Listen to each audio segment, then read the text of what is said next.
Hello everyone and welcome back. Today we're going to be talking about DC key comic books and why I think now is the time that you should be buying those as opposed to Marvel comic books. DC is kind of back in the limelight now with James Gunn taking over and these images of Superman being released and what this could mean for the future of DC movies and the future of DC properties in general on the big screen, the small screen. There's a lot of excitement as far as speculation, as far as investing, as far as collecting, as far as reading, all the things we love about comic books tied into one, kind of a reinvigorated hype around DC again, which I'm all here for. You guys have followed the channel for any length of time. You guys know I'm kind of a DC fanboy, and I much prefer DC stories as opposed to Marvel stories. So the crux of this video is going to be talking about why I think pound for pound, DC comic books are a better buy, a better investment, a better read, a better collectible, better in every single way, and I'm going to show you comparisons. So the first thing that you probably saw on the thumbnail was the first appearance of Swamp Thing, House of Secrets 92 versus Fantastic Four number 48, first Silver Surfer, first cameo of Galactus. Both of these books are comparable in a lot of ways. Swamp Thing is more, it kind of gets in that beginning of the Bronze Age, and then, the Silver Surfer book is very into the Silver Age. But these books in similar grades kind of have a similar price value right now. The speculation for Silver Surfer and that Fantastic Four book has been going on for years now. And that book has really been kind of a staple of a Silver Age Marvel key. The House of Secrets 92 for Swamp Thing, this is a book that I think most collectors want, an iconic cover for both of these, and really kind of a grail Bronze Age comic for any DC collector.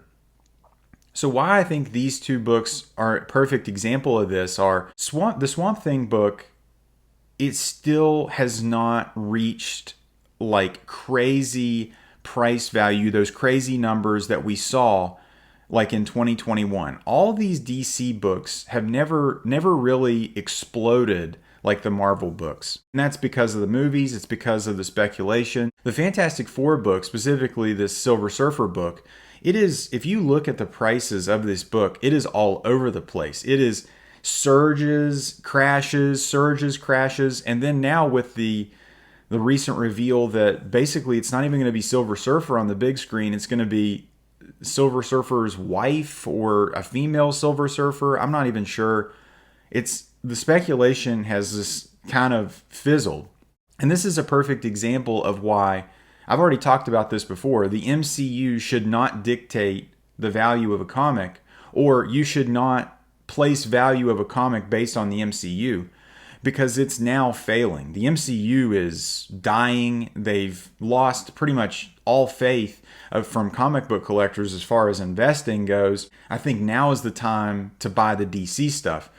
Before all the MCU movies, to my understanding, people wanted the DC books. There for the longest time, DC was running Hollywood as far as The Watchmen, The Dark Knight, V for Vendetta. These gritty movies, these were kind of what got comic book fans and casual fans into comic books because these movies were so good. Even Dark Horse, with the Hellboy stuff, and then Sin City, and even like 300 was an awesome film as well. The biggest thing that I see with speculation and whether comic books are going to boom or bust, or whether you should buy this comic book in relation to a movie, or the speculation of, a book getting hot because a property gets hot, is the content of the story. I would put the worst Animal Man story pound for pound against the best Fantastic Four story. And you go down through the list of potential stories like Mr. Miracle compared to Fantastic Four. All these other more obscure DC characters. The best Fantastic Four stories, which most people consider like John Byrne's run, the Hickman run, and even that trilogy of Fantastic Four 48, 49, and 50 are some of the best Fantastic Four stories. None of those stories, in my opinion, hold a candle to what DC is doing even now within the past 10, 15 years, or especially in the late 80s and 90s. There are no stories in Marvel that are even close to the quality of those DC stories.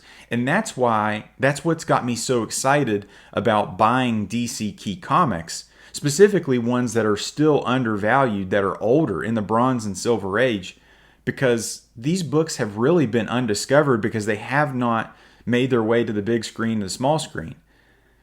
Fantastic Four, I don't think will ever be a good movie because of its source material.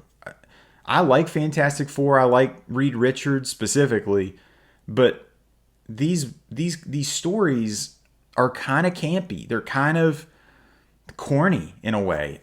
They do have the family aspect of, being the Fantastic Four, so many interrelated parts, being a family, but there is no story of the Fantastic Four that is even close to some of these DC stories.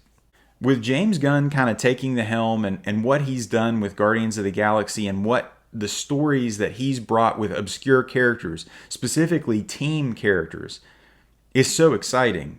Books like The Authority, which we're seeing, that's a potential movie, and then the Creature Commandos and stuff. This is the opportunity to buy those books now before they explode like Guardians of the Galaxy did.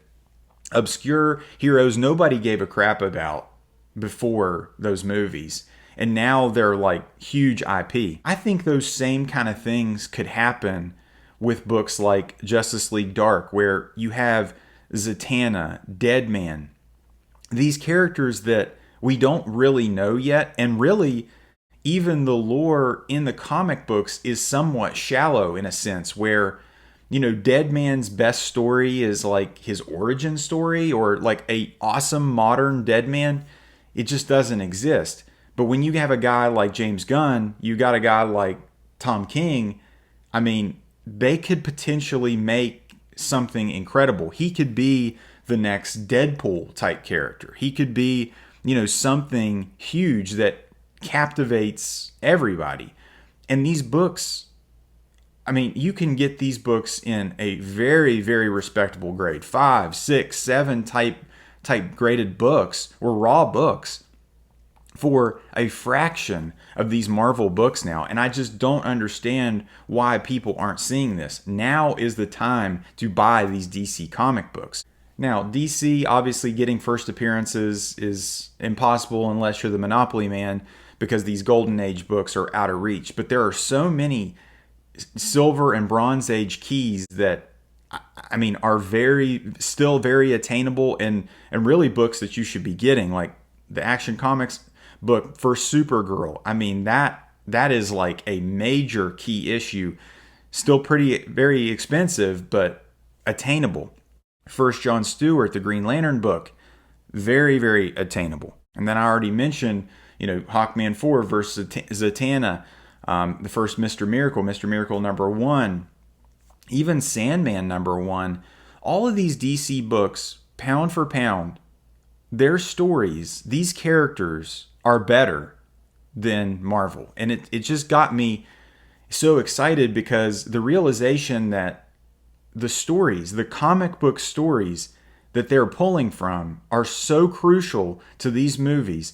I mean, they can only do so much with Fantastic Four, and unless they completely, re-innovate, make a totally new story, make these characters something we haven't seen before, which would anger, I think, a lot of fans.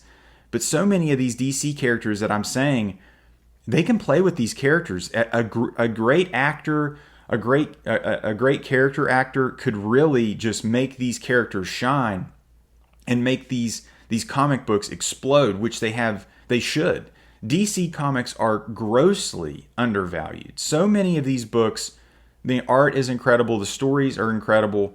I can't wait to see what they do with these. So I am all in on DC books, and that is what I'm going to continue to buy here up and coming until we see the James Gunn DC universe. Guys, I hope you guys enjoyed this video. If at any point in time you like this video, give it a thumbs up. And if you like this video, subscribe for more. Take care.